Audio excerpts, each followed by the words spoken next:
2020 is the year of disruption. Just when we were all gearing for the new decade, 2020 disrupted our plans big time. We saw our lives and everything else come to a halt. Institutions that we thought were invincible all came crashing in just a few months or even weeks.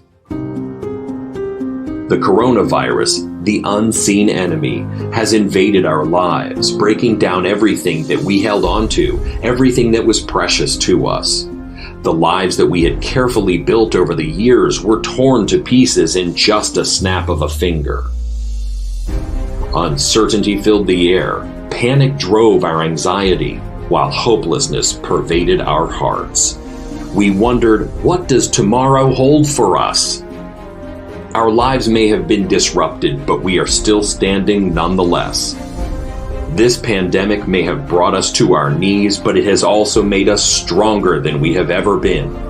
And it is paving the way for our transformation, because 2020 is the year of new beginnings.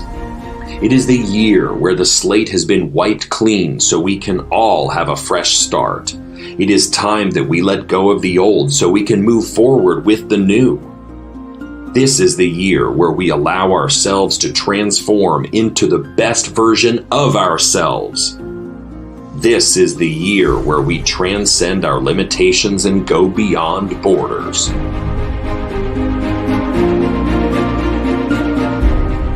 It is the time when Voice Acting Academy transcends boundaries and goes global with the Certified Voice Artist Program. Because 2020 is the year of co-creation. It is the time where we acknowledge that we are not living as islands, but rather are part of a greater whole. This is the year where we have to accept the need to collaborate in order to move forward. The time is ripe to finally cultivate a safe space for both aspiring and experienced voice artists, where they can be nurtured and guided to live their fullest potentials. It is the year where we finally cultivate a new global community that promotes a culture of giving, loving, and sharing, because 2020 is the year of becoming. It is the time that we recognize the greatness of our potentials and finally step up to our higher calling to become voice artists who use their God-given talents to inspire, influence, and empower. This is the year when the Voice Acting Academy becomes a global community of voice artists who will use their skills to make the world a better place, one voice at a time. Voice acting is the art of becoming. I become. I believe. I am. Learn voice artistry only from the best. Join the Certified Voice Artist Program and learn the fundamental skills required of a voice artist. Voice variations. The Voice Master's formula for creating character voices, personal branding, and so much more.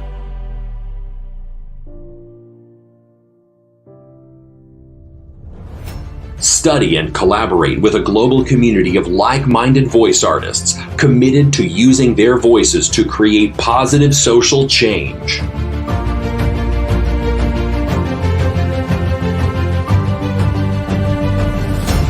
Visit www.certifiedvoiceartist.com for more information and to register.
Hello.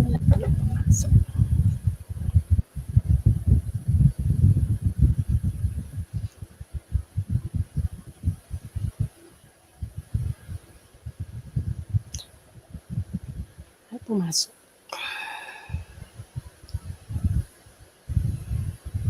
Yes.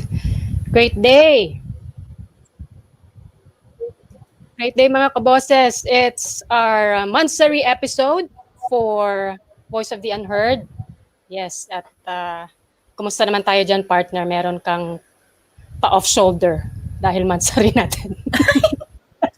Dahil monthsary natin, Miss Nikki, naka-off shoulder ako. Naka-off shoulder, tsaka naka-sleeveless ako. Miss Nikki. My goodness. Siyempre. Kaya pala siya nawala. Ito na nga lang yung pag-asa ko magka-monthsary eh. Diba? hindi ko pa aayusin. Diba? Tama. Yes, magandang gabi, Miss Nikki. Magandang gabi po sa lahat ng viewers natin and listeners. Welcome to Voice of the Unheard. Yes. Kumusta ka naman dyan, partner? Hindi ba umuulan dyan sa Nueva Ecija? Hindi naman po. Hindi naman, Miss Nikki, buti na lang. Kasi kung umuulan, malamang magiging ghosting na naman ako. Magiging apparition ka na naman, ano? Lalabas-pasok ka na naman dito sa broadcast natin. Ayan. Tama. Ayan. Okay. Lagay lang tayo ng background. Okay. So, yes. Thank you. Nakaraos na tayo ng 4. Yes. 4 na episode. Kalain mo yon. So, I'm very happy. Last week, we had several guests, di ba? So, in-invite natin yung mga guests natin from, yung bagong graduates natin from batch 2 ng Certified Voice Artist Program. And masaya yung episode natin, ano? Yung iba nga nating viewers na nagtataka, naliligaw kung nagbago na ba, naging comedy sitcom na ba yung programa natin o ano. Pero despite that, ano, masaya siya, pero I'm very thankful to our guests, no? For sharing their story and yung nakapag-inspire na, hindi kasi madaling maglahad ng ganun ka-personal na stories sa public, and that's why I'm very thankful for them. And sana kinapulutan nyo ng inspirasyon ng ating viewers, no? Lalo na kasi yung maraming nade-depress at maraming affected ng COVID, as you may have noticed, no, partner.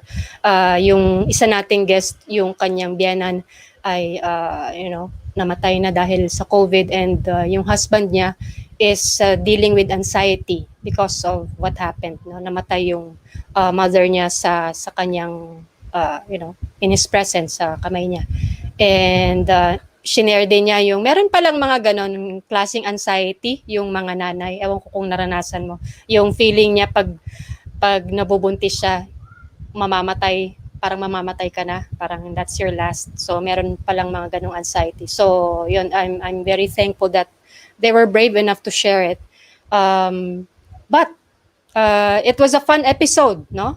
And yun yung isa sa gusto nating mailahad sa ating programa is, kahit masalimuot yung nangyayari sa paligid, na masalimuot yung nangyayari sa ating buhay, we don't necessarily have to dwell on the drama. Okay? So, and I'm very happy that we have guests that, epitomize this kind of attitude na, kahit challenging ang buhay, they choose to be happy.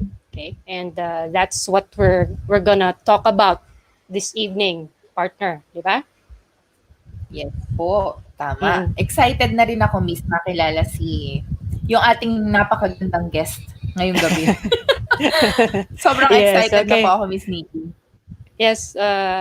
Ano ba yung feeling mo from our previous episode?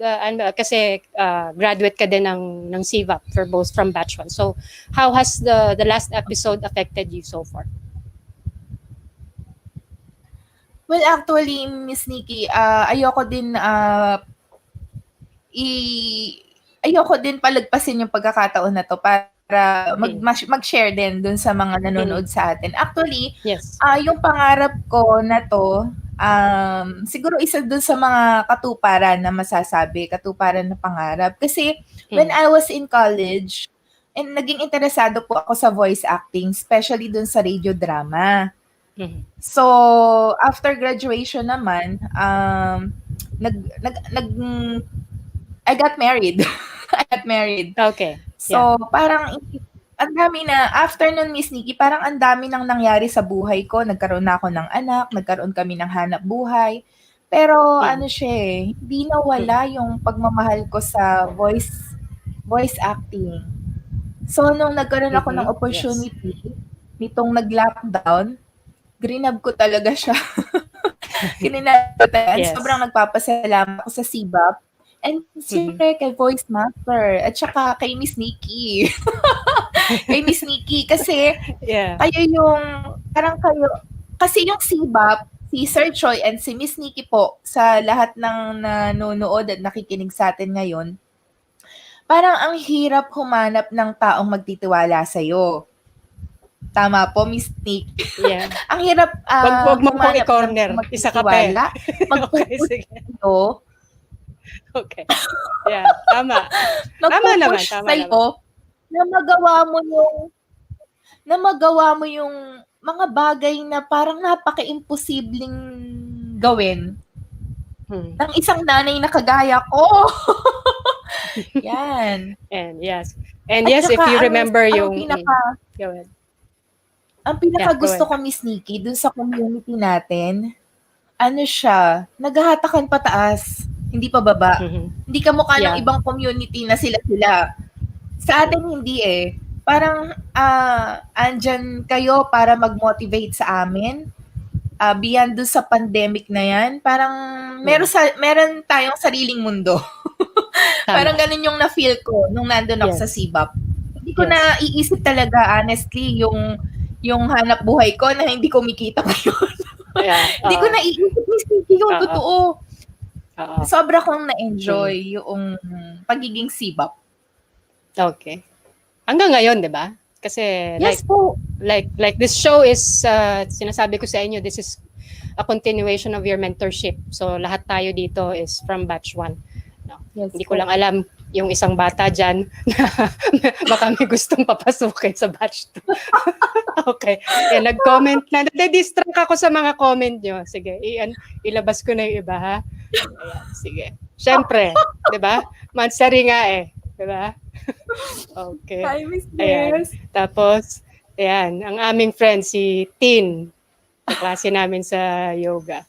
And yan, sige. Masaya ka na, Moises, nakahirit ka na. Aga-aga nang bubuisit ka, di ba? Sige. Sige. Alright. So, yes, yun naman ang layunin natin dito, Ana, no? Makatulong. Kasi nga, lahat tayo ay parang sinagip nitong CBAP dahil, nagkaroon tayo ng sariling mundo kasi yung mundong ginagalawan natin, masalimuot, nakakatakot, nakakalungkot. So, magandang meron tayong pinagkaabalahan na nagkaroon tayo ng bagong skills at na-certify pa tayo during the pandemic. At napakita nga natin yung inner transformation ng mga graduates natin last week. And again, this show is a testament to CBAP because it's a continuing learning process for us. Diba? Okay. Kulang na lang yan. Alam ko na hihirit mo, Moises. Kulang. Sana all. Magka-love life. Sige. Ipa-project natin yan. Ipa-project natin yan. Sasama natin yan sa goals at objectives ng programang ito. Okay? Sige. So, yun nga. Let's learn about how to stay committed to happiness. Diba? So, ayun. Kaya I'm very thankful to my good friend who's a good life coach who gave us her time for this evening. And I'm sure marami tayong matututunan sa kanya. Yes po. All right. And a life coach is someone who, encourages and counsels clients. So, medyo distinct siya from a therapist. Okay? Kasi di ba pag sinabing coach, yung mga champion, yung mga Olympians, lahat yan may coach eh, di ba? So si Tiger Woods, yung mga Olympic champions natin, hindi naman yan magiging champion kung walang coach. So the difference from a therapist, for example, is instead of giving general advice, a coach is parang mas nakatutok siya. So sa specific goal mo, and parang pati meron kang schedule or plan, tapos tinututukan ka niya na ma-achieve yung sinet mong goal sa sarili mo. Okay? Yun, Miss Nikki, ang naririnig ko po yung mga psychiatrist, ganyan, kapag ka merong mental or emotional problem yung tao, usually ang naririnig kong nilalapitan yung mga psychiatrist and psychologist. Pero first time kong narinig na meron palang, akala ko sa mga coaches ng mga sports, meron din palang life coach. Yes, my life coach. And then if you go further, meron pa yung magiging, di ba tinuruan tayo ni Sir Choi about niche? So yung coaching, meron din yung specific niche. So if merong tungkol sa, halimbawa, nagkaroon ako ng success coach. So, ganun. Tapos kung ano yung specific mong halimbawang profession, pwede rin magkaroon ka ng coach para doon. Or if you have, halimbawa, you're focused on working on your finances, you can have a financial coach. Parang ganun. So, specific siya kasi tututok siya sa'yo. Di ba? Parang, halimbawa, meron kang physical yung gym coach, 'di ba? So 'di ba hindi ka lang naman yan hahayaan na ganoon. So kung may goal ka halimbawa to lose like 10 pounds in 1 month. So nakatutok siya sa iyo to make sure na yung plano mo nasusunod at ma-achieve mo yung goal mo. So that's basically what a coach does. And the life coach is yun nga. If for example, if you're lethargic or parang unmotivated ka. So tinutulungan po tayo ni life coach na ma-achieve yung ating goal. Yes. So kung meron kang for example, if you feel unmotivated and you want to achieve your goals. So yun, that's one example of where a life coach can help you. Kasi ang isa sa mga mahalagang pumapasok dito is yung sense of accountability. So if you set a goal, meron kang plan. So ang dali naman kasi kung mag-isa ka lang, ikaw lang yung may alam ng plano mo, madali lang yun, bukas na. Parang diet lang yan, palaging bukas na. Okay? So but if you have a coach that is on top of your plan, then you're held accountable for that, and then that's why he or she is gonna help you achieve your goals and work on your plan. Tama. Okay, so sige, without further ado, introduce na natin yung ating special guest, di ba?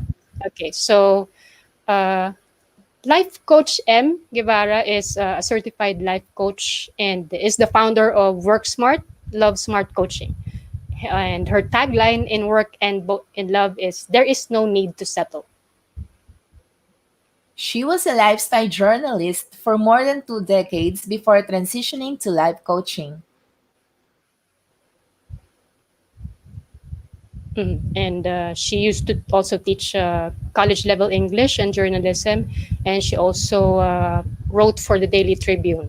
Okay, and so right now she's a life coach and she does one-on-one coaching. She facilitates workshops and gives webinars through the Work Smart and Love Smart topics that she has, exclusively developed for her business. And for fun and balance, just so you know, Coach M loves to dance. She does improv, yung comedy na spontaneous, and yung nabanggit ko na nga, she practices Kundalini Yoga and she's my classmate in our class. Okay, sige.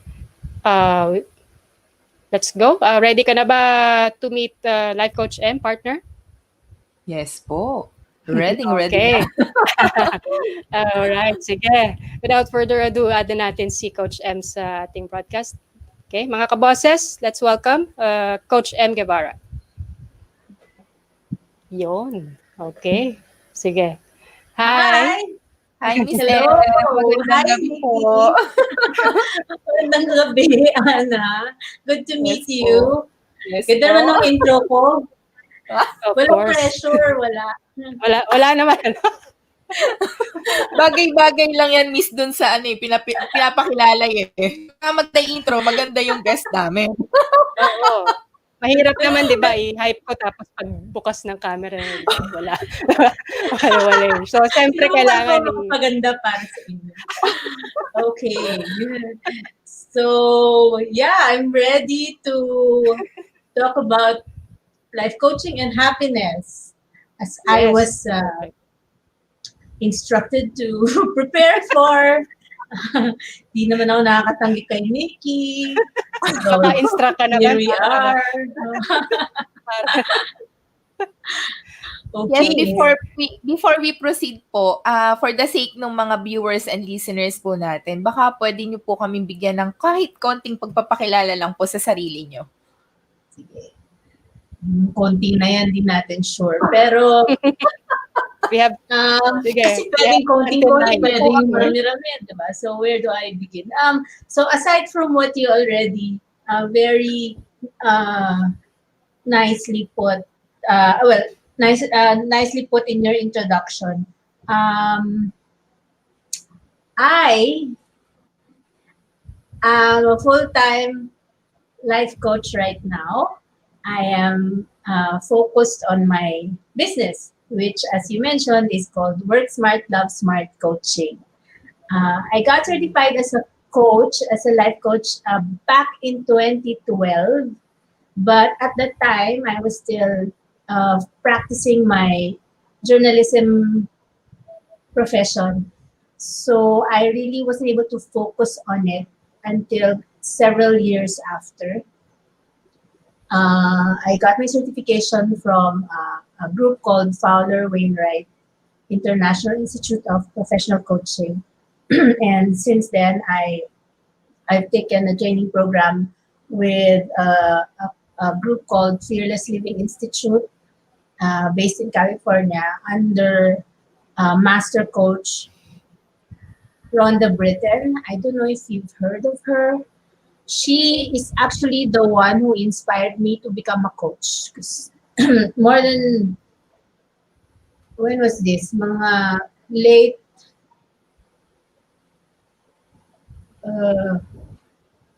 medyo makakalimutin ako eh. Pero maybe it was around 2008, 2009, ganyan. I became a fan of her reality coaching show. It was called Starting Over.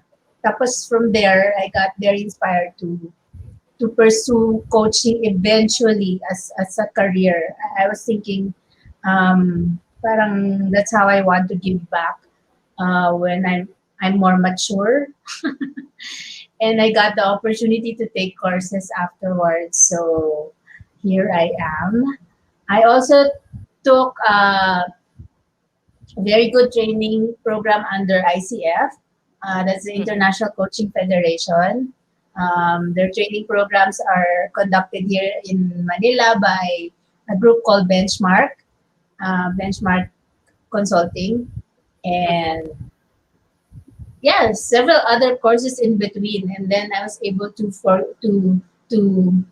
create from everything that I've learned and also my experience as a human being. I was able to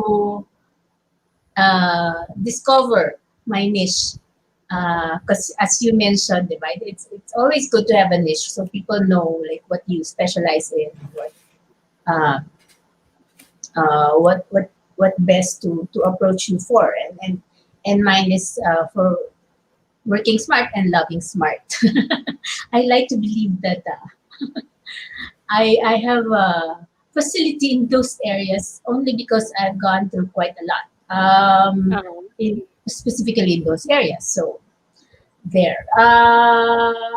Is that short or long enough for you? I can go on and on. So, is that enough? That we can proceed? Yeah. Okay. We have until 9 if you want. Just to talk about myself. Why not? Yeah. Okay. So you mentioned about because you have a unique ano ba to? Tagline or brand, work smart, love smart, and ang parang tagline mo is not to settle, whether in work or in love. Can you tell us more about that? Bakit yun? I just feel very strongly about that, not settling in any area of your life, because I personally believe that we are here to live our best lives, and that I equate that to keeping to your personal standards, and maximizing your potential. So that's what it equates to for me. Not settling in your goals and in your choices.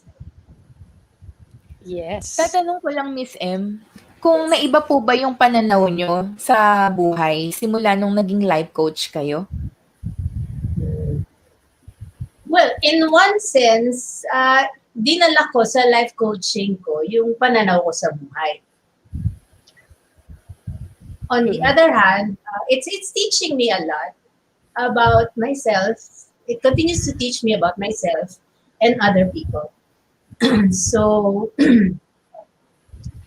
it wasn't the hardest thing about transitioning, and it's kasi the I am trained as a life coach, and I bring my own life skills into the profession. But the hardest thing I would say, I would like to share about really transitioning into an effective life coach is the alignment that it required of me, and that I required of myself. I continue to require of myself. You have to be a person who walks your talk. Yep. Kasi if a life coach doesn't do that, parang what's the point, diba? Yeah. And it's not, you may think you are, but I personally found that you don't really know that until, well, I decided to take this very seriously. Yeah, because imagine if you stand for not settling. So you have to walk the talk. Yeah, and then how does your life look like? How are your choices, diba? It's not about perfection now, obviously. I mean, how can anyone be perfect, diba? But you have to be doing the work, and that's a constant effort. And, yeah, the struggle. So Yes. Thank you. So just following up on that. So does this mean that your stint as a life coach has helped you in your personal life and in your personal growth or development? yes. Definitely, it's helped me to be more mature, more compassionate, more practicing of the things that I actually believe in and stand for, like being non-judgmental. Like when you're working, I mean, I'm working with clients. That's always the take-off point. Like, life coaching is a partnership. It's not about me talking down on my clients. It's the premise of coaching is that the coachee or the client knows best. You know best what you want and how to get there. What a coach does is to catalyze these necessary things in the person in order for such transformation or change to take place. um, I appreciate, Nikki, your definition, your explanations about what a coach does. I just also want to point out that there's a very thin line kasi between yung what a coach is not also, and it gets very blurred, and like there's a lot of common misconceptions about what coaching is. And let's go ahead and bust those myths. And those I also learned these things, like they got very clear to me when I was undergoing training. Like, for example, what I'm doing in the Facebook Lives. For example, I did a series with the Tribune, and then I'm gonna talk about a certain topic here also tonight. That is actually more of mentoring. That's already in the realm of mentoring, counseling, which is not coaching. Mentoring is when you're coming from your expertise based on your journey. Okay? A counselor gives advice. Yeah. Basically, gives advice. Consultant, I'm mentioning these helping professions that are usually confused or with coaching. A consultant comes also from expertise, but on a certain field or topic. And then there are psychotherapists who delve on your past, your traumas, your pains, in order to bring about healing. A coach, what does a coach do? The key word that is like precise with respect to what a coach does is catalyze. Yes, catalyze. Catalyzes change. It's not even helping. It's catalyzing. And how is this done? We take the coachee through a process that is thought-provoking and creative. And what is the goal? It's to inspire the coachee to maximize his or her potential in life or in his profession. Okay? So, ganito yan eh. Lahat tayo, I'm sure, like you said, ganda nun, yung example of everybody, even the most successful people need coaches. And they work so much better with coaches. Even Oprah has a coach. Yeah, everyone. Practically all successful people, Yes. nag-i-invest sila. Yeah, it's really an investment. Why? Because a coach,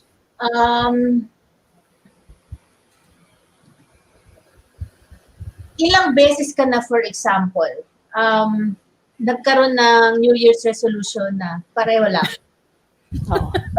Halos taon-taon niya. Para din yung para din yung ilang beses ka nang nahulog sa maling tao. Lagi kayo ko. Hindi yun ang ibig sabihin. Pero sige. Pero pwede rin. Sige, ilang beses ka na. Tama naman. Tama. We fall, mayroon tayong patterns di ba? Oo. Okay, tanongin kita, Nikki. Yun bang resolution mo?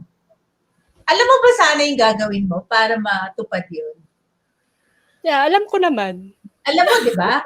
Ikaw, Ana, yung goals mo sa buhay. Alam mo, di ba? Meron ka bang, parang game plan? Usually po, yung goal talagang andyan. Pero paano mo ma-reach yung goal mo, parang yun po ang mahirap kung walang kagaya nyo na nag-guide sa amin. Hindi yun eh. Yung, alam mo yung goal mo, pero isipin mo, usually ba alam mo rin how to get there? Like if somebody guides you, how do you want to get there? At the very least, alam mo di ba? But I want to lose weight. How? May idea ka I will naman in exercise. general, di ba? May idea ka na po. Usually, alam Diet mo ka, yan. mag-exercise ka. Tsaka alam mo yung circumstances mo di ba? Kung ano yung posible sa'yo. Alam mo yung schedule mo Alam mo lahat. Alam mo yung kakayahan mo. Pero nagawa mo ba? That's how, yun yung difference. Like, a coach we are trained to listen and to, like during coaching sessions, and it's usually like the best way is to have a series of coaching sessions, hindi lang isa kasi hindi naman ganoon kabilis ang transformation, di ba? But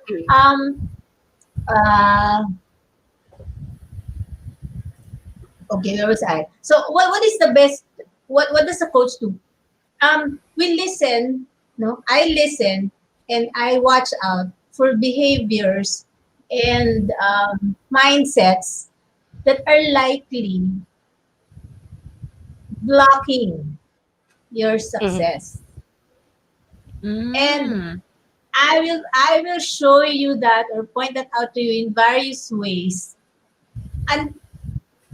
until like you get to a point where there's an actual change in mindset that will allow you to start acting differently. Kaya parang magic ang coaching. Like, I've never coached anybody, lalo na yung 5 sessions, na parang they're always parang a different person at the end of it. It's the same person, pero parang meron talagang magta-transform. And that's this what I'm doing, what I've been doing, it's not coaching because hindi ko naman kayo na-transform Parang wala namang, di ba? Parang you can say, yeah, tama yun, I agree. But when it comes to your own life, we usually resort to our habits, to our mga default ways of doing and kasi hindi na-achieve yung change in mindset. Malalim yun, di ba? So there. I kind of went on and on about that, but it's always good to when I get the opportunity kasi to distinguish what a coach really does, and what a coach does not do.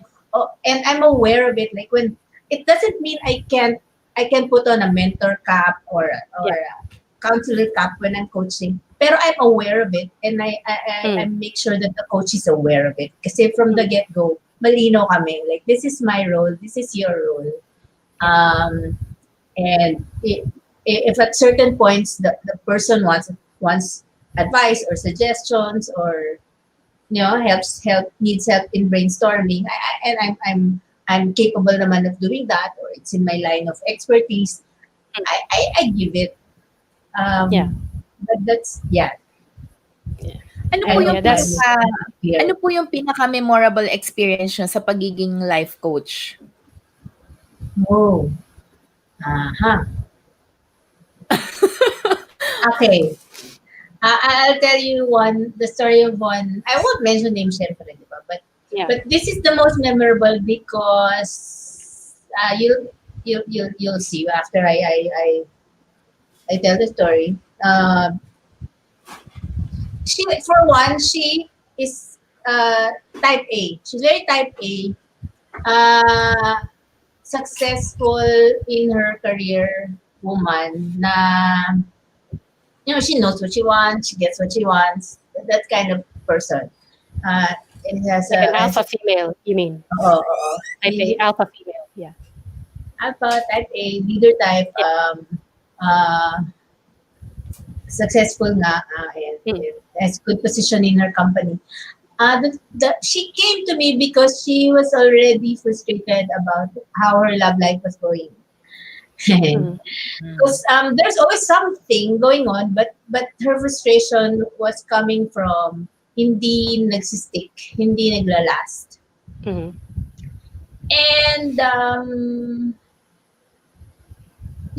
so we were working on that. She came to me for a 5-session engagement, and things happened. Mahirap, hindi ko naman na-explain syempre lahat, but basically it was memorable kasi ganito. So things happened. She went about her business. I gave her, we were working on stuff, and we were working on things every single session. Marang may discover, and then there'd be a new set of like assignments or things to work on, to focus on. So as the process went on,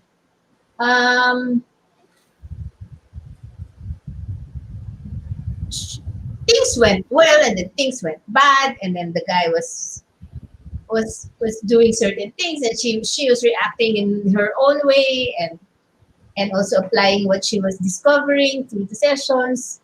In the end, they ended up breaking up. Okay. She ended up breaking up with the guy. Okay. And she got them, hindi ako yung nagsabi mag-break up ko with the guy, di ba? But it went to that point na parang she really wasn't being treated well. It became very obvious to her and all that. So she broke up with the guy. And for me, that was a win already. And it was a win kasi parang the fact na the things that led to it and her reasons for breaking up and the way she did, parang win na talaga given her personality and her situation. Mm-hmm. But that wasn't the end of it. Like before we knew it, the guy was trying to get her back. Get him back? To get back with her. And they ended up getting back together. And the wonderful thing about this was parang she was approaching it in a different way. He was totally acting in a different way. And where did that happen? Or how did that happen? It's because nagbago siya. Alam niyo yung concept of nagbago ka, magbabago yung ibang tao sa'yo. Yes. Actually, kasi doon naman talaga nanggagaling, di ba? Ang lahat sa simula, sa sarili mo nagsisimula. Sa sarili natin. Nalikot ko na yung mic. Okay, so yun.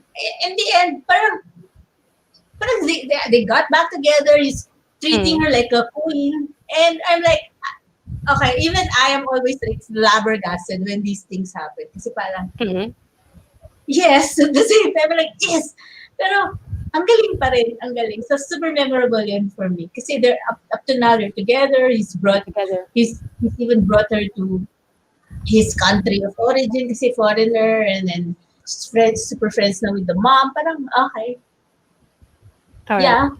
So she transformed, and eventually, because of her transformation, the guy changed as well. And that's why they're together until now.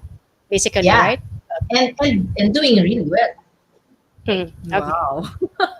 Yeah. That's a good that's a good thing to understand, no, partner. And then kasi tendency natin as humans with our human consciousness is magturo. You know? I'm miserable kasi ganito. Manisi. Manisi, magturo. Mahirap kasi ako kaya hanggang ganito na lang ako. Miserable yung pamilya namin kaya ganito ako. Blah blah blah. Sisihin mo yung asawa mo or ganito ganyan. But we never really like take the time to ponder na ikaw ba ano ba yung 'di ba uso sa atin ngayon yung ano ba yung ambag mo, 'di ba? Ano ba yung share mo dun sa buhay mo? 'Di ba buhay mo 'yan? That's a collection of your choices, 'di ba? So take responsibility. Sometimes kasi most of the time Miss Nikki kasi mas nakikita natin yung mali ng ibang tao. Hindi natin na itatanong sa sarili natin kung ano ba yung mali sa atin. Tama. So kaya siguro sinasabi niyo po kanina, always blaming, always turo yung ibang tao. Yun yung pag-therapy, yun yung isa mong inaano na pinoproject ng tao because of kaya mo nga hinihil with certain traumas kasi pinoproject niya yung misery niya sa loob, pinoproject niya sa ibang tao kaya hindi niya nakikita. So yun. So that's an important thing to point out here that our lives you start with yourself. You start with the person in the mirror, you transform, and later on pag nakita kasi lahat naman is with energy. Pag nagbago ka, pag nakita ng mga ibang tao na, hindi na siya nagre-react ng ganon. Ganito. wala silang magagawa, magbabago din yan. Kasi iba ka na eh. So magbabago din sila. So ganun yung nangyari dun sa couple na yun. So I think, I hope mga kaboses na gets nyo yung importanteng point na yun that, transformation starts with ourselves. Take back your power. Kasi pag naninisi ka, binibigay mo yung power ng buhay mo to change sa ibang tao.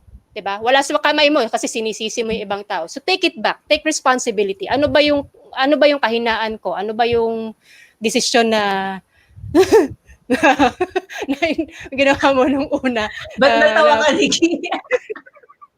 Alala ko lang yung partner ko si Richard pag nandito yun, muro hugot na kami. So yun. Oo. Sige, titigil na ako, baka humugot na ako ng humugot at umiyak na ako dito. So anyway, so mga kaboses, I hope you got that important point that we have the power to change our lives.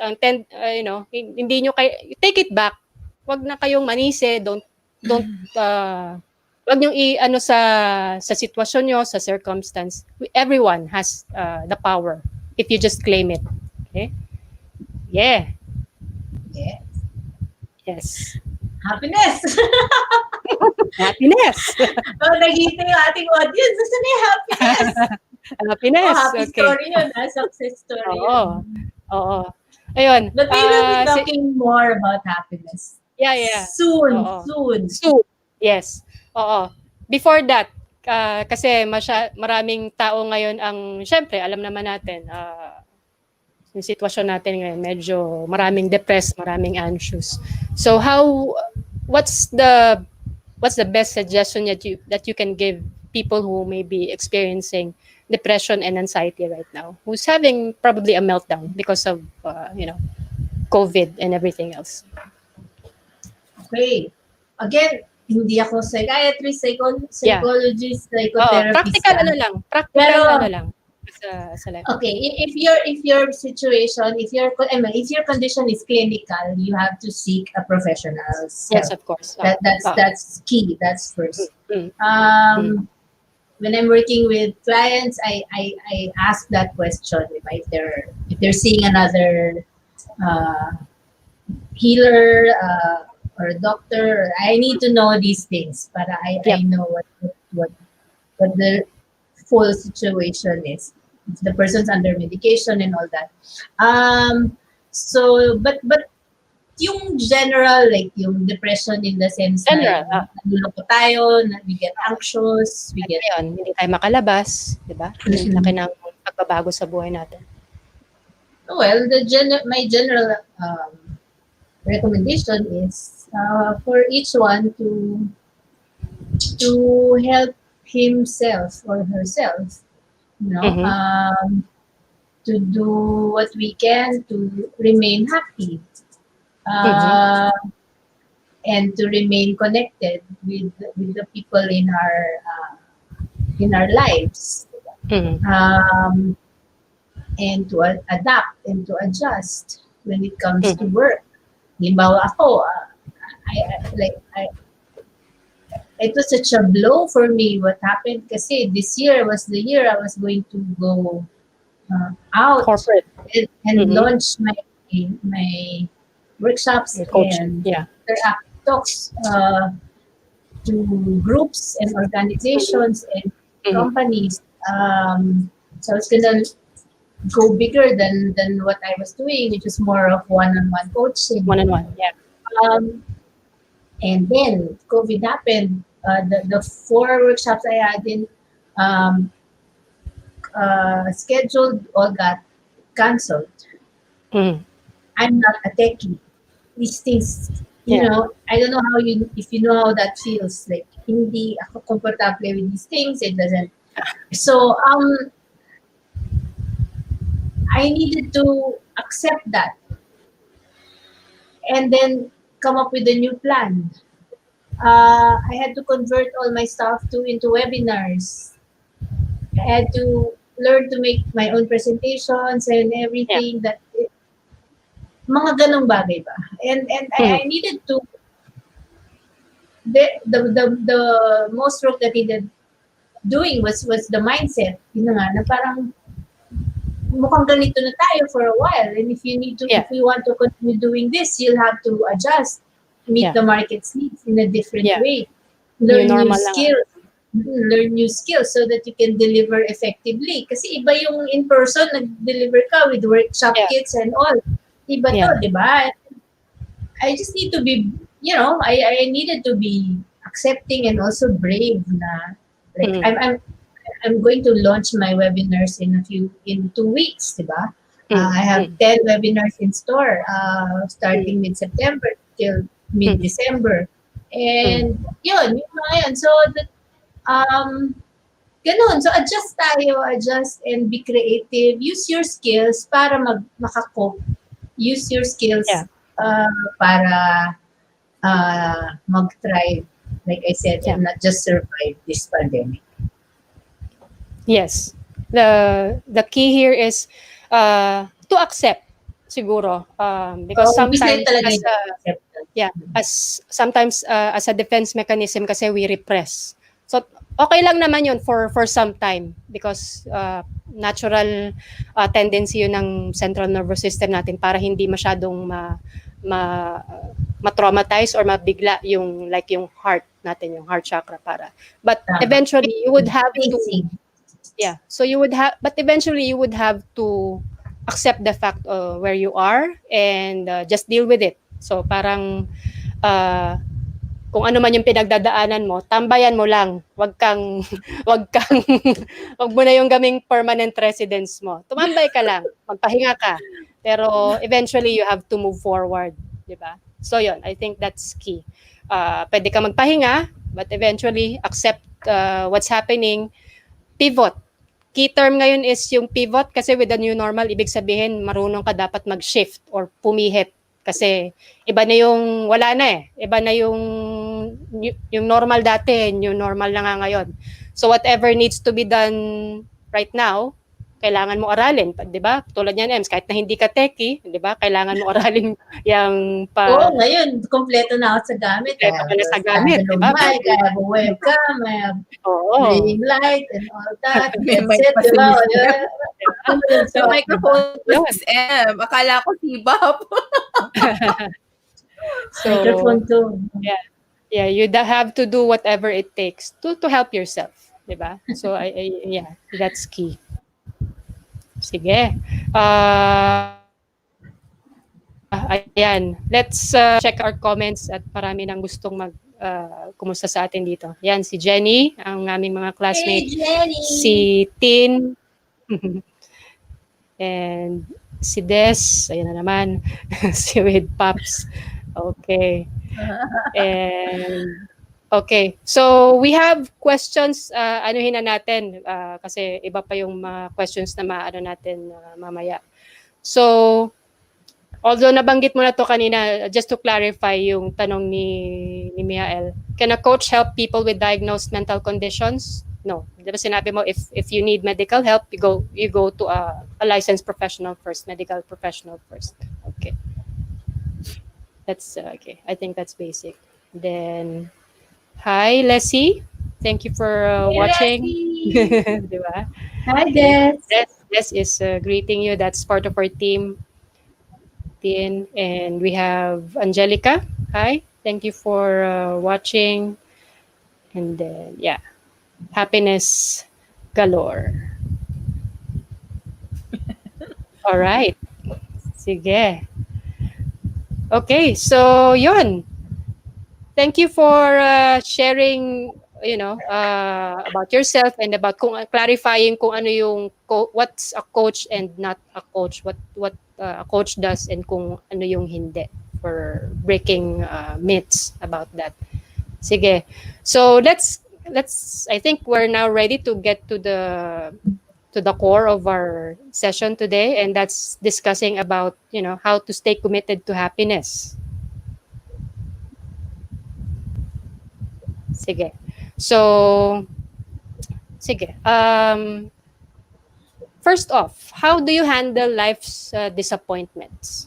Since we're now, everything has been disappointed. Everyone, I think, has been disappointed with what happened with COVID and everything. So, how do you What's your best take on that? So tama, wala ngang tao who is spared from disappointments. Wala. And the best way to handle them is to see things in perspective.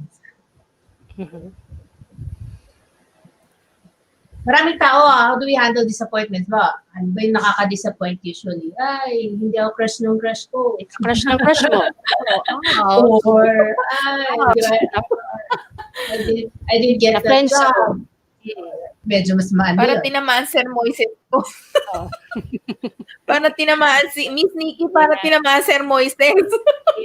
Mayabang na yan. May good news na yan eh.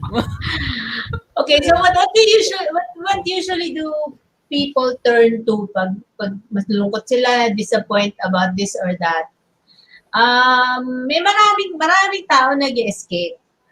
Ano yung mga forms of escape? Alcohol, drugs, even kung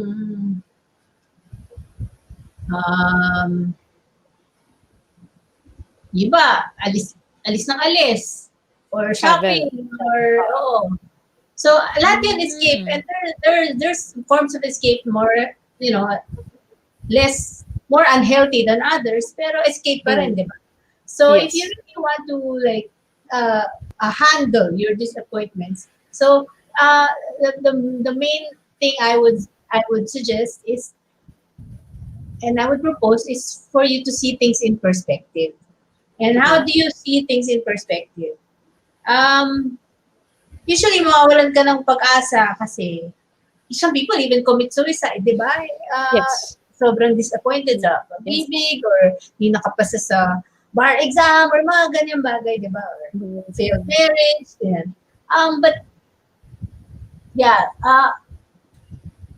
do you get past mga ganyang klaseng disappointments, di ba? Isipin nyo things in your past or times in your past where you were actually able to hurdle challenges and obstacles. Kasi lahat naman tayo meron ng mga napagdaanan na ganun, di ba? Isipin natin what we learned from that experience, and usually, tinatawanan mo na lang yung mga iniyakan mo nun di ba? Yeah. So yun, that's how you put things in perspective. Na parang, ako, ma-heartbroken ako. One thing one of my best friends would always tell me is, mas mahirap pa yung pinagdaanan mo with so-and-so, right? Parang, and kamusta naman yun ngayon, di ba? Pero, lagi naman, tatawanan mo na lang, or I could even be friends with the person involved, di ba? Parang, oo nga, no? Yung parang mga naglulupasay ka nung araw. Ngayon, okay ka na di ba? So yun, that's how you put things in perspective. Isipin mo yung mga successes mo in the past para you can feel better. And happier. Yeah? Yes. So, tama yun. Kasi minsan we focus on failure, kaya tapos ipoproject mo sa future, kaya lalo kang nagkaka-anxiety.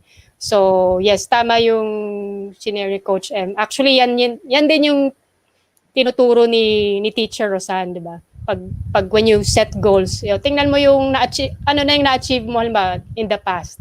Para mas, you have this, you become bolder in getting, in tackling bigger challenges or bigger goals for to the next year. Kasi, di ba, when you look back, you see yung achievement mo, hindi yung failure. Yung, di ba? And gano'n naman talaga dapat, di ba? Parang ngayon, iisipin ba natin na masaya, nakangiti tayo ngayon na nag-uusap dito. Whereas 6 months ago, hindi natin alam kung anong mangyayari sa buhay natin. Di ba? With COVID and everything na nawala ng trabaho, hindi mo alam kung saan ka pupunta, yung negosyo and everything, anong mangyayari sa pamilya natin, di ba?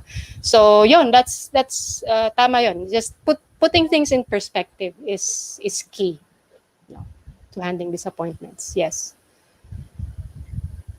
Paano naman Miss M yung kagaya ngayon, ang daming nawala ng trabaho, tapos naapektuhan yung finances nila, yung mga bagay na na-enjoy nila dati, hindi na nila ma-enjoy ngayon. Even yung education ng bata, parang na-stop talaga kasi hindi nila kaya, hindi nila afford na i-sustain pa yung dating buhay nila. So, paano yung mga taong nagse-self-pity? Ano yung maisasuggest mo? Okay. Paano nilang i-handle yung ganung sitwasyon? Sige. I won't get into yung specific problems that you specified right now. Medyo hirap gawin yun kasi iba naman yung circumstances ng mga tao when things happen to them, right? So, the thing about self-pity is, usually nanggagaling siya sa, by the very term, it's coming from victim complex. Diba? When you play the victim, that's when naawa ka sa sarili mo. Kasi parang, okay, something wrong was done to me, naabuso ako, or basta may nangyari. I was treated badly. And so the focus is on you as the victim. And the way to overcome that is to get out of that victim mentality and go into the accountable go into accountability, no? Yeah. Be the accountable person in the equation, di ba? Parang ano yung role ko in what happened? Ano yung responsibility? Diba? Ano yung responsibility ko in what happened? Kasi meron ka naman naging contribution doon for sure if you look into it more closely. Yeah. And also something I can definitely propose for people na may tendency mag-self-pity ni ganyan. Iwasan nyo yung mga tao who will parang just commiserate with you. Tapos hindi, hanggang doon na lang. So parang self-pity parties, diba? Mahilig tayo dyan. Kawawa ka naman. Wallowing. Okay lang yung wallow for a certain period. Pero yung hanging out with people na hanggang doon na lang. Ang ulit-ulit na lang, yun na lang. Oo, Dwelling tapos on doesn't drama. get out of it. Yeah. So, importante kasi yung company that we keep. Yes. And the people that we also look up to. Mm-hmm. For sure, sa buhay naman natin, mayroong mga tao who are resilient.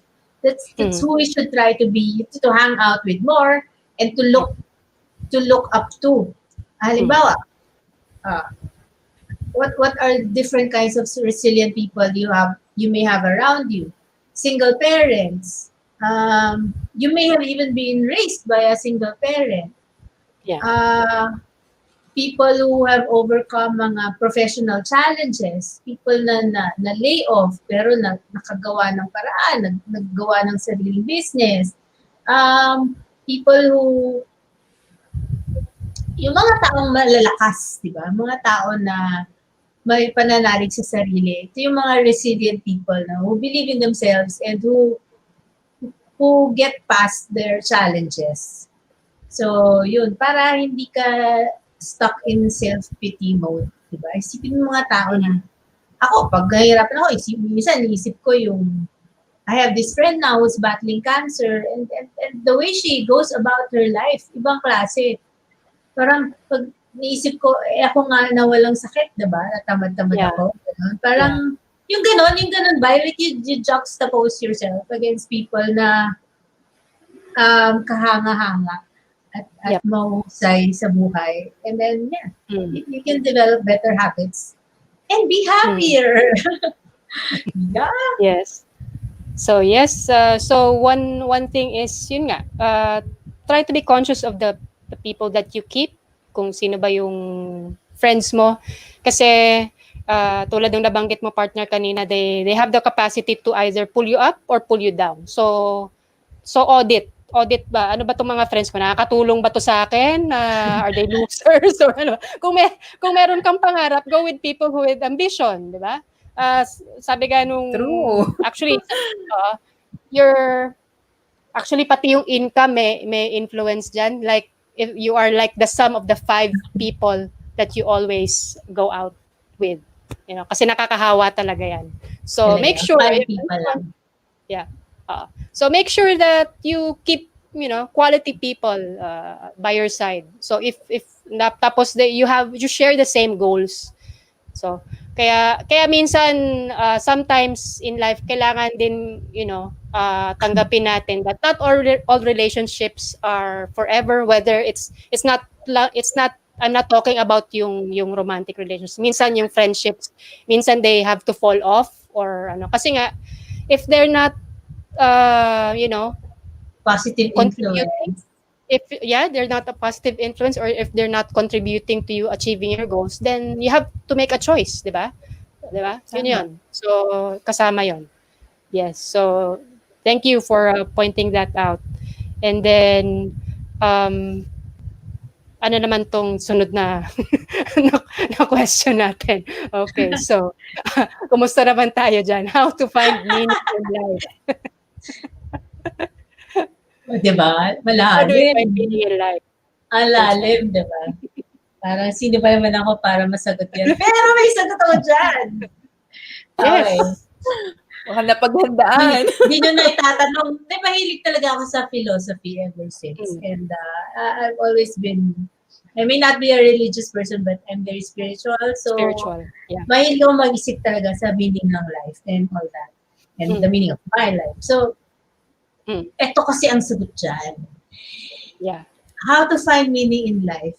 You find meaning in life by giving your life meaning. Oh. Okay? It's a proactive approach. Hindi siya, it can be passive na wala meaning ang life ko. Lagyan mo ng meaning, diba? Ikaw na maglagay ng meaning.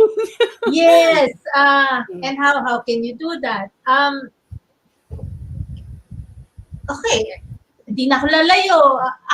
I'm trying to put meaning in my life by doing coaching.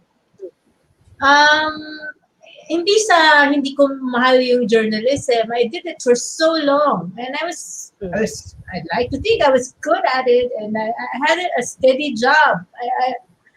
But at some point, I lost my passion for it, and I needed to. I faced the challenge of transitioning, changing career directions at a late point in my life. Nakakatakot yun eh. Hindi yun basta-basta. And it puts you in a place of a lot of uncertainty, di ba? Your income is gone, you're just starting over basically. And but I wanted to give my life meaning that way because I feel called to this, di ba? So ikaw rin, yun yung propose ko sa inyo, di ba? What do you feel called to do, di ba? You can volunteer for certain things na you're drawn to. You can try to be part of a group that is working towards helping yung mga deprived sa society. I was lucky to have come from schools na laging meron kami ng exposure trips, immersions, ganyan. So, alam ko like what it's like for people in orphanages, diba? Try to visit people in old age homes. Meron bang ganun sa atin? Meron din naman, diba? Yung mga places for the disabled. So, parang, yun literally, you try to help other people so that you can give your life more meaning, or you can try to live your life the way it is now in a more meaningful manner, di ba? Parang hindi ka lang nagra-run ng business, but you're also there to take care of your employees. Hindi ka lang boss, but you're a compassionate boss, di ba? Hindi ka lang or you may be a regular, sabihin natin, rank and file employee, pero how are you dealing with yung mga tao na nakakasalamuha mo everyday, di ba? Are you nice to the janitors? Are you nice to the security guards? Are you nice to, the people in your neighborhood? Naalala ko yung kanta sa Sesame Street. Ayun. Yun. Put meaning in your life. That's my answer to that profound question of how to find meaning. Yes, tama. And yan, alam mo naman yan, partner, kasi nakuha natin yan sa gitna ng pandemic. And kaya nga tayo nandito, volunteer work to. This is not our day job. Kung pera din lang pag-uusapan, we have better things to do right now. But we have found meaning in a pandemic, and we were inspired to do things na hindi natin ginagawa noon. And thank you, Coach M, for sharing your time. And kasama ka namin dito sa my honor. Dito sa advocacy namin. Yes. Sige, partner. Ano pa yung ating mga matalinhagang tanungan para kay Coach M? Yan, Coach M. Bilang isang life coach, ano po yung maipapayo nyo sa ating mga viewers and listeners na kung paano maaalagaan ang physical and mental health? Bilang life coach. Well, bilang tao to, studies abound, di ba? So, marami naman talaga tayong pwedeng gawin to keep physically and mentally healthy. So, sa physical muna tayo. Obviously, there's exercise. And regular physical exercise has the result of making us happy kasi it releases, alam niyo na, yung hormones, yung happy hormones called endorphins. So, hindi talaga pwedeng hindi tayo kumikilos and expect to be happy kung Netflix ka lang buong araw. Oo. Diba, may kasiyahan yun, pero parang hindi yun sapat. Diba? So, you have to also move. We also have to move. Ako, di na nakaka-exercise ng yung regularly, but I clean. I do basic cleaning every day, and that counts as exercise for me. Yeah. So, at least may movement. Yun yung iisipin nyo doon. And also, physically, you need to keep a healthy diet. Lagi kong naalala dito is, pero hindi ko maalala kung sino nagsabi, pero naalala ko yung sinabi niya na I would rather parang eat my vitamins than wait for the time na I can just take them as capsules. As capsules, tama.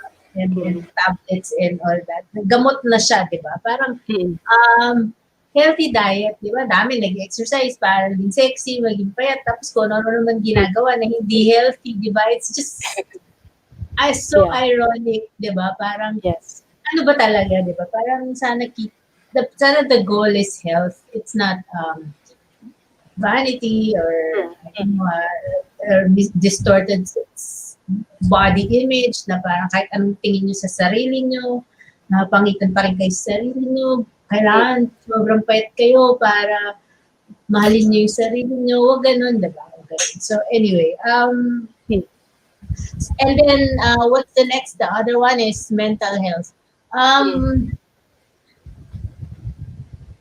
Again, if you're clinically, mentally sick, seek a professional. But for regular people, we keep mentally healthy by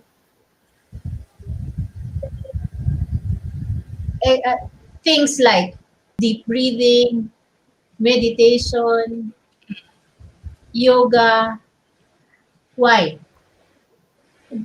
These things help to keep our minds free from stress.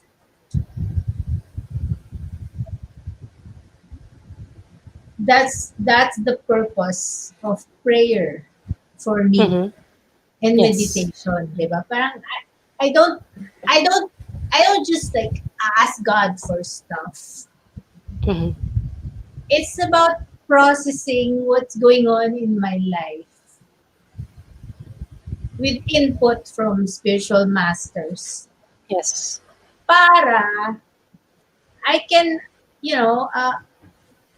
understand like why things happen, how things happen, and what my perspective and my approach should be to the things that happen to me, diba? So see, if you approach meditation that way, it will serve to clear your mind Mm-hmm. from stress, from anxiety, and all that. So yun, that's how. Also for mental health, you can ask for help. You can confide to a friend pagka meron kang issues. You can vent. If you think you need professional help, you can get professional help, like a coach or a counselor or whatever it is you feel you need or can help you, di ba?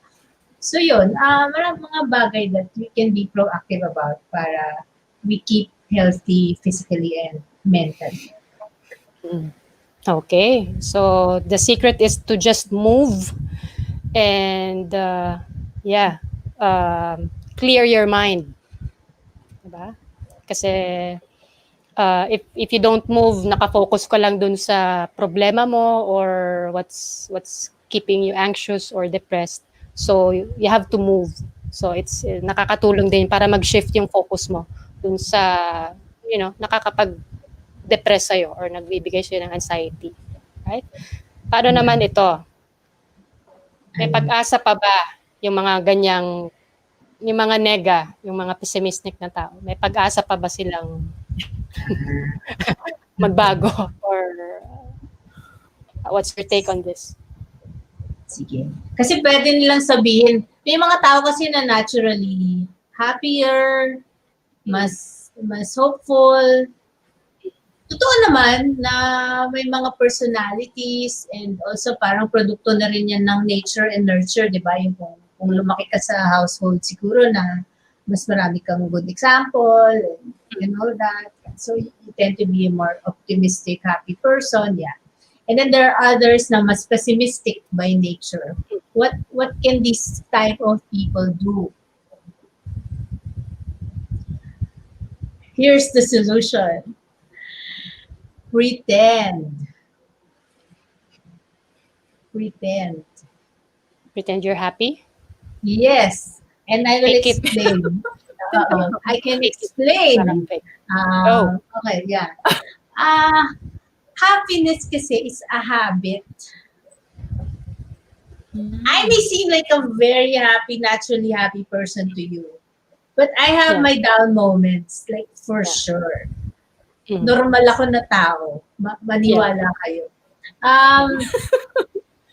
But, diba, parang if you cultivate habits na nakakasaya, you get used to it. Kasi nga, what are habits ba? Diba? Things that you do over and over again. No? Things that you practice over and over again. So, happiness is a habit given that, diba, people of any nature, if you cultivate certain happy habits, magiging mas natural sa inyo in time. You'll get more comfortable with it. Example, smile more often. Diba sabi nga nila, if you just stretch your lips in the smile, kahit umiiyak ka, it will change your emotion. It will change your emotion.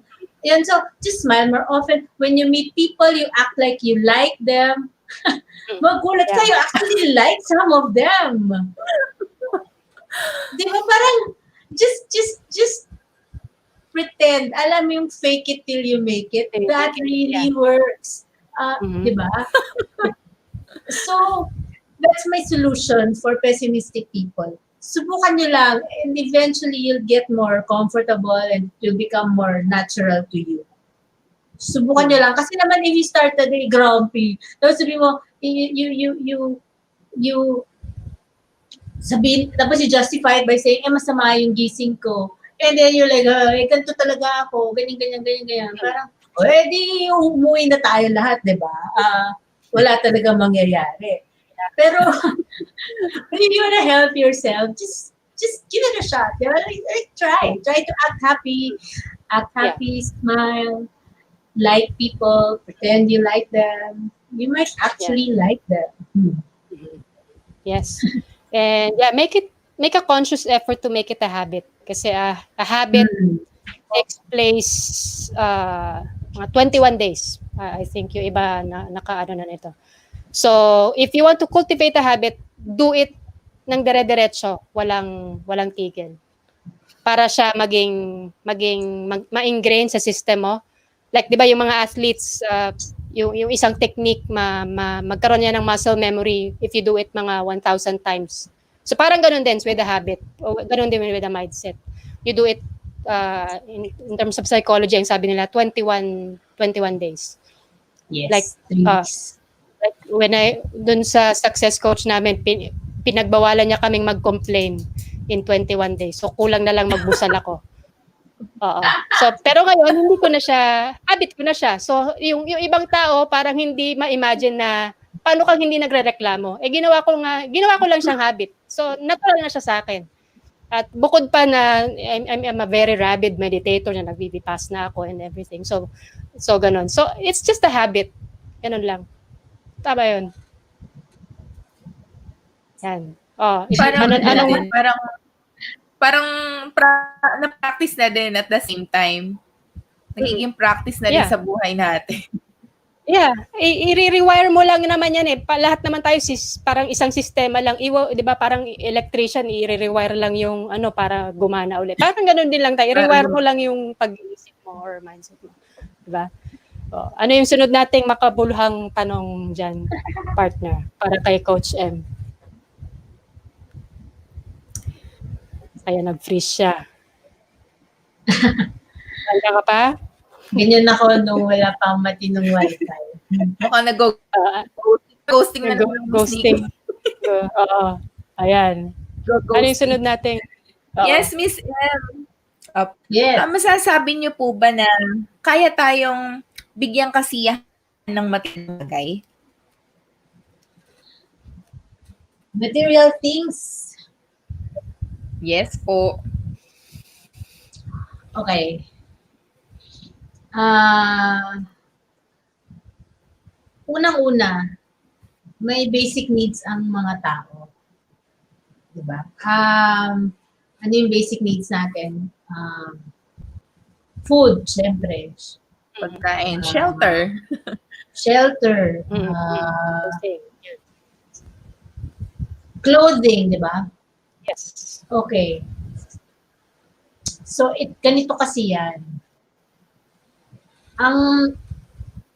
Obviously, we need money to get our basic needs met. And hindi ka normal kung wala kang basic needs tas masaya ka. Medyo hindi ka, parang, it doesn't follow, right? Laglag na tornilyo na doon pag gano'n.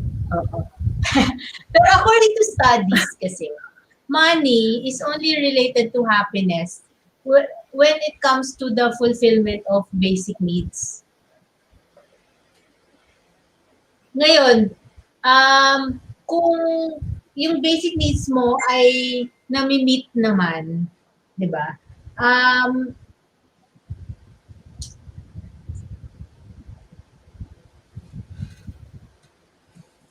Further happiness cannot be bought at any price. Diba? Yun yung dahilan kung bakit sa shopping, for example, online shopping right now. Kala mo, minsan, natin, mabili ko lang tong mga bagay na to, masasaya na ako. And, sasumaya ka nga, pag dumating na finally, in 3-5 days, 2 weeks, diba? Pero, di ba, ilang minutes, usually 5 minutes, 1 day, di ba? And then we're good to, after that, parang may gusto na naman tayong iba.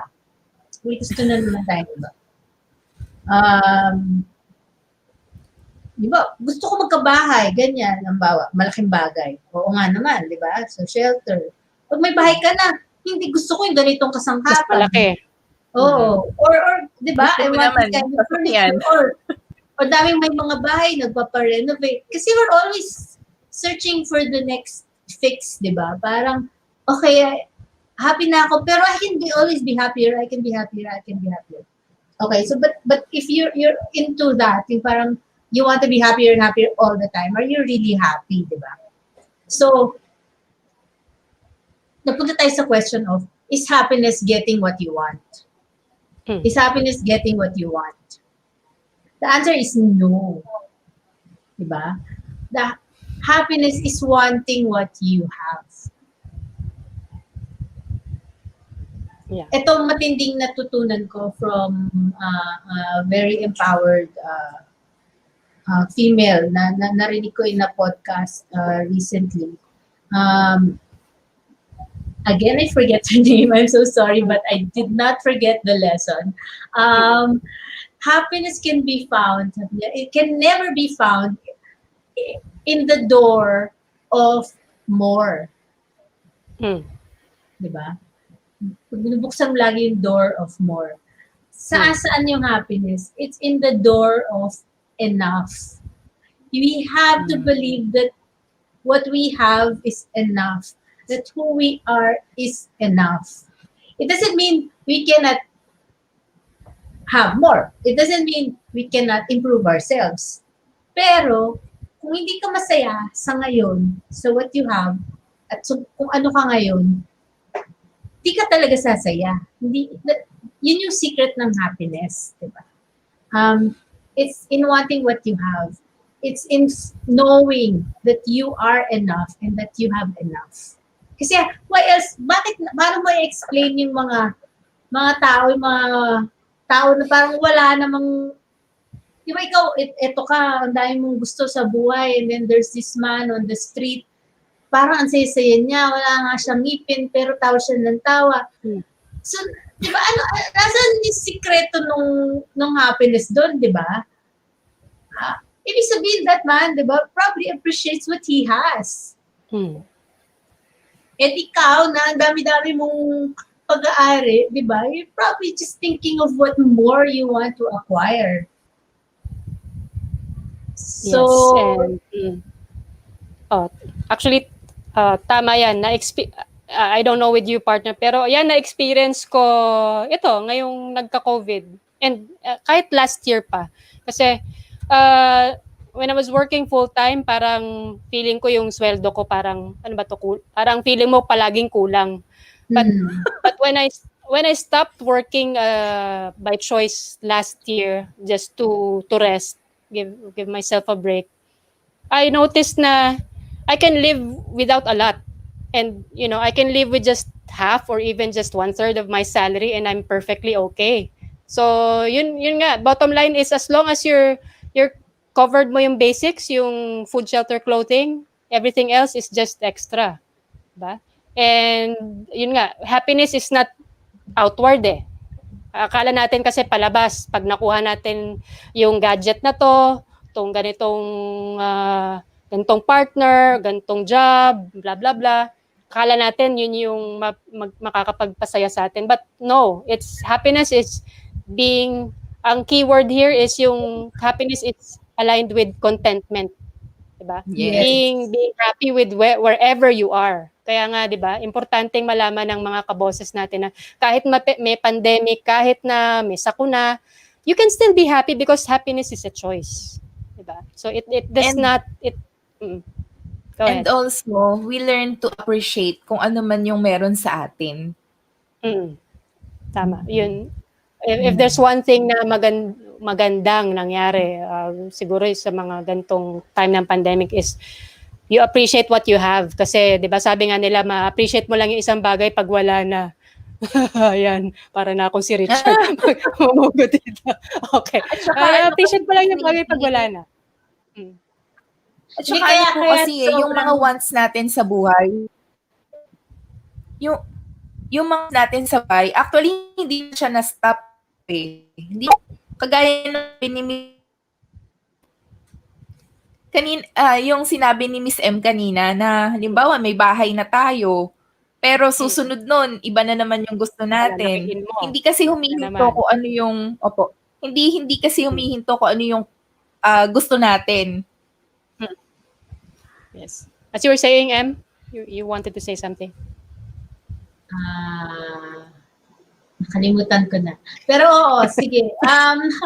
Yun na nga. Alam mo, so, ganito kasi yan eh. Siyempre, buhay pa tayo. So, we keep on having goals. And it's fine, di ba? Wala namang masama doon. Oh. Pero ang tanong kasi dito, paano maging masaya? So, is it in the goal? Or, hindi. That's why parang, yes, go for goals. But don't, yung results, you let go of the results. The outcome. Diba? Kasi, ang kaligayahan is in the doing and it's in the journey. It's in the journey, and also yun na nga na what you have right now is actually enough. You're not going after goals because you're coming from lack. You're going after goals because you want to be more. You want to achieve. Maybe you want to help more. You want to be more, diba? for yourself and for other people. Yeah, but it's not because you feel you're lacking or you're not enough. Yeah, or you have to prove something or anything. Oo. Kaya importante yung, naalala ko na yung gusto kong sabihin. Kaya importante yung attitude of gratitude talaga. Na gratitude, being grateful kasi is all about appreciating and being content with what you have. Yeah. Diba? Okay. Yes. And yes, isang tip if you want to be happier, mga kaboses, try to write down at least 3, bahala kayo kung ano yung gusto nyo, at least 3 or kung kaya nyo 10. Have a gratitude notebook and write down what you're thankful for during the day. You had a meal, you had something over your head, diba? You're safe, you're healthy, yung mga ganon. And this shifts your mindset from that of having, wanting more to being, finally contented and appreciative of what you have, diba? So yun. And, so that's one tip that you can do. And another reason bakit nakakasaya yung practice of gratitude na yan is because it reinforces the fact na the universe is friendly. Hindi siya masamang entity that's out to get you. Kasi when you discover na ang dami mo naman palang pwedeng to be thankful for. Salamat. Oo. Diba? Parang, hindi naman pala kontra sa akin ang mundo, diba? Hindi galit ang mundo sa akin. And then there's no reason for me to feel, so bitter or deprived or whatever it is, diba? The universe or God has your back pag ganon. Sometimes tayo lang yung naglalayo sa sarili natin from God or the universe. God and the divine is just there. Tayo lang yung lumilingon, umalayo, diba? It's just there. It's present all the time. Nasa sa atin yun kung i-embrace natin yung presence niya or hindi. And one thing is, to have this attitude of gratitude nga. Okay. Which boils down to the last significant question of the night. So what is the secret to happiness, Coach Sam? Sinagot ko na eh. Yun. Sinagot ko na eh. Yung attitude of gratitude, being content. The door of enough. Want what you have. That's the secret of happiness.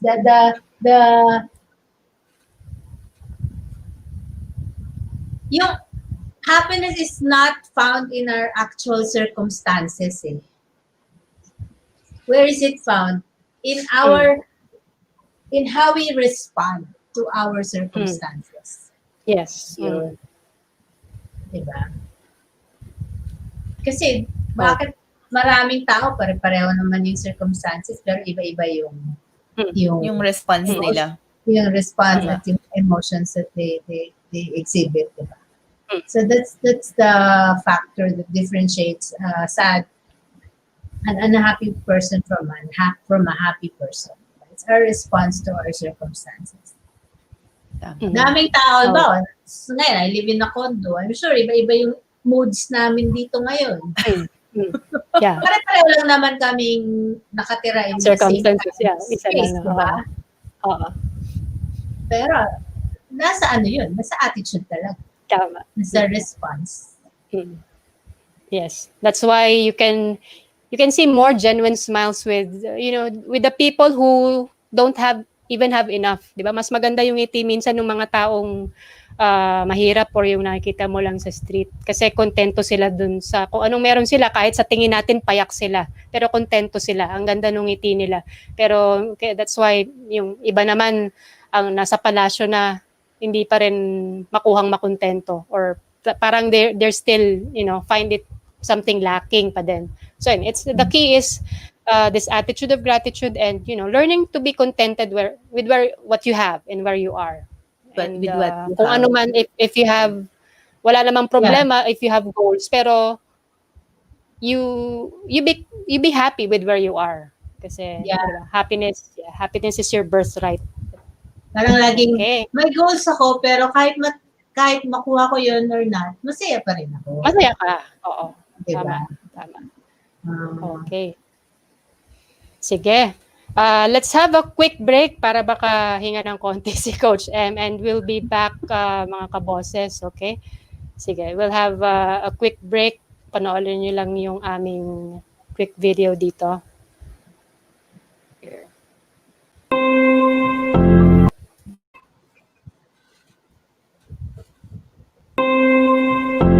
Pocholo, the voice master Gonzalez, is a Filipino voice actor whose voiceover work appeared in radio and TV commercials, audio drama, dub foreign animes, telenovela, and original animation.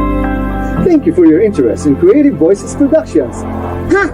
Hoy! Manda ka sa akin! Ako nga pala cyber kuro dyan! Huh? Ako naman si Chacha, Bubu Chacha. Ay! Umalis na kayo dito! Ay! Bilisan niyo! Alam ninyo, wala ako talagang problema. Kayo lang. Okay! Hi! Magandang araw! Great day! Great day mga kapuso, mga kapatid, mga kapamilya, at syempre mga kaboses. Ito po ang nag-iisang voice master ng Pilipinas, Pocholo de Leon Gonzalez. For the past 15 years, ako lang naman na nagturo sa napakaraming mga voice talent, dubber, radio drama talent, DJ, broadcaster, at mga reporter, no? At yung ilan, mga teachers din, at iba't ibang mga tao na nag-try sa voice acting. Ngayon naman, dahil sa COVID-19 na to, hindi na tayo pwede magkita. Imagine niyo, 15 years ako nagtuturo, non-stop ha? Every 3 months bago ang estudyante ko. Pero ngayon, gusto ko kayong ma-meet. Alam ko, marami sa inyo kilala na ako. At alam ko, ilan sa inyo gusto nang mag-voice acting matagal na. Pero huwag kang mag-alala. Andito ako para tulungan ka. Ang nag-iisang voice master ng Pilipinas, syempre, Pocholo de Leon Gonzalez. Ako lang naman ang kauna-unan at nag-iisang Filipino na nagsulat ng libro about voice acting. Ang gusto kong maging voice talent. At nanalo ito ng mga awards, lalo-lalo na yung National Book Awards. At syempre, naging best-selling to. Bakit ka mo? Binili ko lahat ng libro. Hindi, joke lang. Naging best-selling siya dahil ginamit ang libro ko sa lahat ng eskwelahan, lalong-lalo na sa mga mass comm and communication courses at majors. At ito pa, hindi nyo alam nyo ba, meron akong sinulat na chapter sa nag-iisang Bible ng voice acting sa buong mundo, ang The Art of Voice Acting ni James Alberger. So, yan yung 6th edition, nandun yung tungkol sa dubbing or ADR or Automated Dialogue Replacement. Dito sa aking webinar, gagawin ko kayong professional voice artist, not voice talent. Alam nyo kaibahan ng voice talent. Voice talent do voice over work for money and money. But a voice artist do voice over work for passion, for the craft, for the art. Tandaan nyo na, art. Voice acting is the art or is an art. And it's an art of becoming. Hi, I'm Pearl Ocampo and I'm part of the first batch of the Certified Voice Artist Program online. This program has been really fun because I also found connections, network, people who share the same enthusiasm in this artistry. And they are all very supportive. They are not selfish when I can ask them whenever I want. And even though it's just online, they've been very supportive. They share all the knowledge that they know, and it's really helping me because I was never techie, and with the help of them, I was able to create websites and stuff, and it's really fun to know that even though there's a pandemic like this, I was able to make connections to many people. Great day, this is Guevarra, delegate voice of CVAP Batch 1. My problem before was I did not have a formal training, so it was a challenge for me to introduce myself as a voiceover artist. And because of lack of experience, I was only limited by what I already knew. But when I joined CVAP, I realized that there are still many things to unlearn and learn, like from the basics of voice acting, business know-how, so techniques, and etc. It was indeed jam-packed with useful information. And the mentor, the voice master Pochola de Leon Gonzalez, always assures his students that they will get the knowledge and experience they need and deserve. This is why I would also recommend CVAP to people who aspire to become professional voiceover artists. CVAP, believe me, is your ladder to the best opportunities. Not only that, it will give you learning experiences, confidence, and strong support system. Hi, this is Kathleen of VoiceOver Flowers inviting you to join the Certified Voice Artist Program Batch 3 on September 12, 2020. Be a certified voice artist and let's promote voice acting as an art. Visit www.certifiedvoiceartist.com. See you there!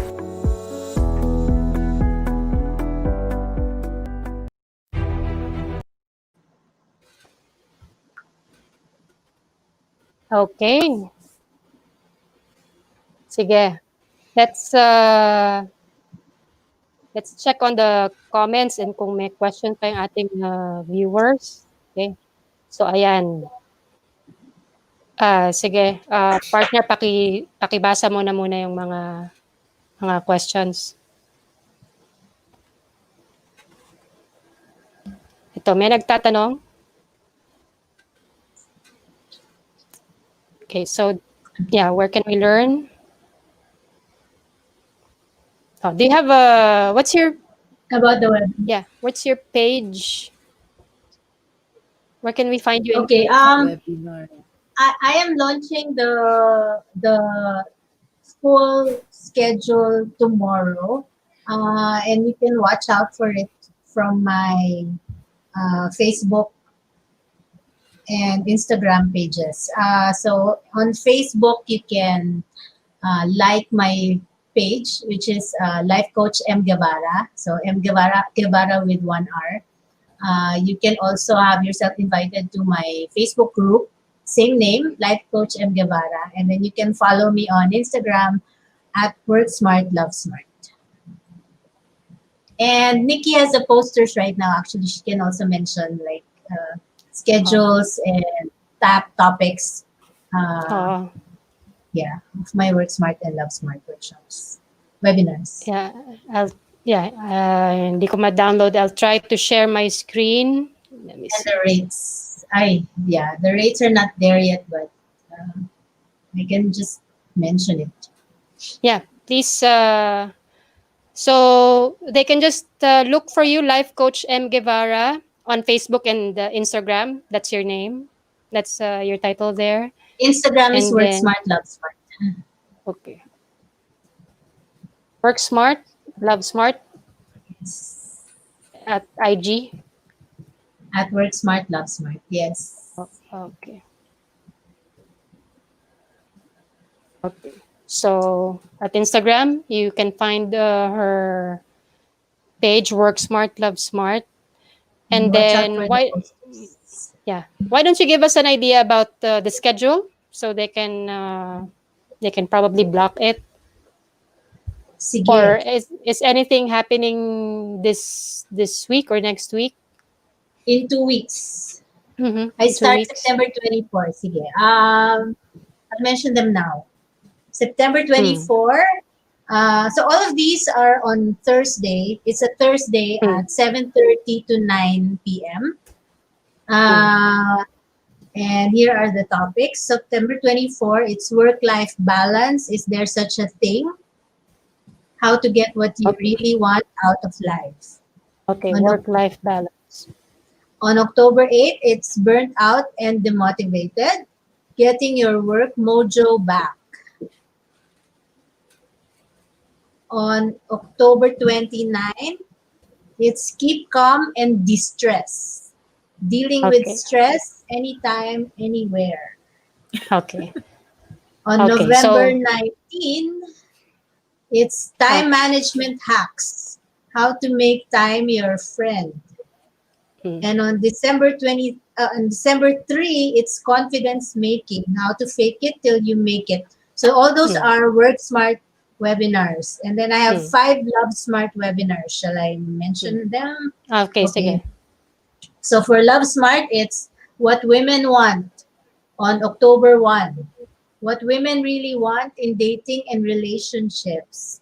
You can take this with your boyfriends or with your girlfriends. Let's fight about it afterwards. Okay. On October 22, it's Dealing with Heartbreak. So, Okay, wait. Ano ko lang sandali lang. October 22. Dealing with Heartbreak, yes. So it's about forgiveness, apologizing when needed, and moving on. On November 5, it's online dating survival guide. Tips, tricks, and dealing with ghosters. Anong date? Can I have the date, please? November 5. On November 26, it's The Hows, Whys, and No-Nos of Talking and Listening. So this is for relating. Plus, what to do when your partner gets annoying. Okay. December 10, finally, it's Stuck in a Dating Rut. How to date when you're too burnt, scared, or shy to try. Okay, so 10 webinars from September 24 to December 3. The rates are very reasonable. It's only 490 per webinar. That's 25% off my regular rate for interactive talks, which is 650. So 490. And then if you bring a friend, it's down to 450 per person. And if you're a group of 5 or more, it's only 400 per person. Okay. So just look for her, Life Coach M. Guevarra on Facebook, and Work Smart, Love Smart on Instagram. Okay? Okay, thanks for sharing that. So I'm sure you will, mas marami pa kayong matututunan kay Coach M kung aside from yung mga natutunan natin ngayon about happiness. Okay? So, sige, let's see. Ayan na, sinagot ko na. Mihel, just look for her at Work Smart, Love Smart. And how do they know what they need? Like if they don't know what they need a coach. How does one avail of your service? Just send me a message, private message me from Facebook or Instagram, and I will give you details. Okay. I also have a website. It's www.lifecoachm.jimbo. Tama ba? Hindi ko na alam. lifecoachm.jimbo.com. Oh, .com. Sige. So, nandun yung more details about the services that I offer. Okay, sige. And just message me. Just message me. Thanks for the opportunity to promote those services. Yes, of course. Okay, so thank you mga kabosses for being with us here. Carla, kay Des, and yeah. So just go to her site at there, Life Coach M, aside from her profiles in Instagram and Facebook. All right. So any last words before we end this episode, Coach M? Just thank you for the opportunity and let's stay happy. The main thing to remember during this quarantine, this lockdown, this whole COVID period is for us to be kind to ourselves and to forgive ourselves because it's really a challenging time. So